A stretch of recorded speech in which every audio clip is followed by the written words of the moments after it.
নমস্কার বন্ধুরা, তোমরা কেমন আছো? আশা করি তোমরা সকলেই ভালো আছো। আজকে আমি তোমাদের মধ্যে আবার চলে এসেছি একটি রেসিপি নিয়ে। আজকে আমি বানাবো পাটিসাপটা পিঠে।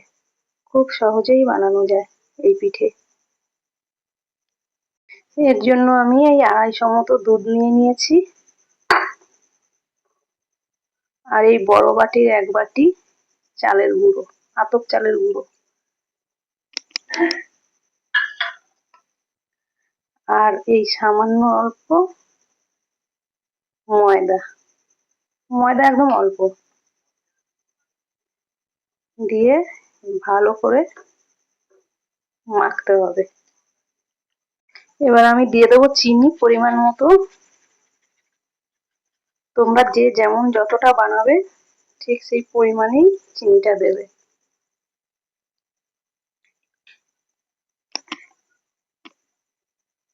এই সামান্য একটু নুন দেব, তারপর ভালো করে গোলাটাকে গুলে নেব। এমন ভাবে গুলতে হবে যাতে খুব পাতলাও না হয় আবার খুব ঘনও না হয়। আমার গোলা হয়ে গেছে। এবার এটা আমি সাইডে রেখে দেবো।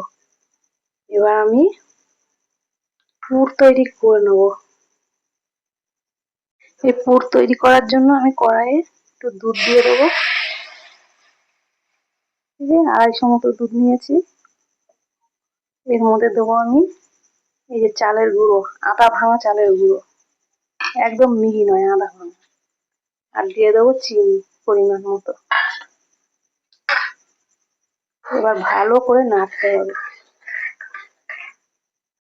আর দিয়ে দেবো একটু এলাচ গুঁড়ো। খুব ভালো করে নাড়তে হবে, নাড়া বন্ধ দেওয়া যাবে না, নাহলে তলায় লেগে যাবে।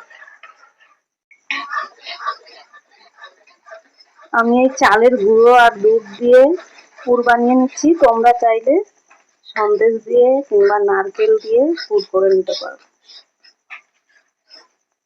এই যে পুর হয়েই এসছে, এই পুরটা হয়ে গেছে। এবার আমি এটা নামিয়ে নেব। এবার আমি এই তাওয়া বসিয়ে নিয়েছি উনুনে, আর এরকম একটা বেগুনের বোটা নিয়ে নিয়েছি, তার মধ্যে তেল ভরিয়ে এইভাবে তাওয়ায় মাখিয়ে দিতে হবে। আর গ্যাসের আগুন একদম কমিয়ে দিতে হবে, একদম ঝিমি আঁচে করতে হবে। এবার আমি এই 1 হাতা গোলা এর মধ্যে দিয়ে দিলাম, দিয়ে এইভাবে গোল করে নেব।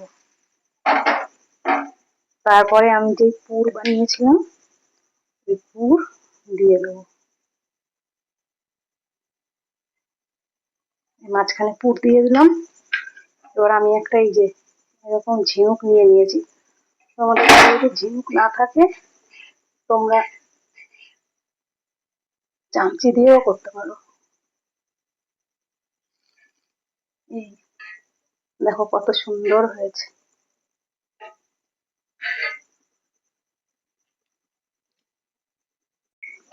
এইভাবে আমি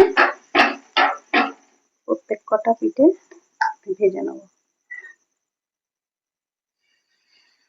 পিঠে বন্ধু আমরা 12 মাসই খাই, আমাদের যখন ইচ্ছা হয় তখনই খাই। তাই আজকে ইচ্ছা হলো একটু বানাবো, তাই তোমাদের একটু দেখালাম।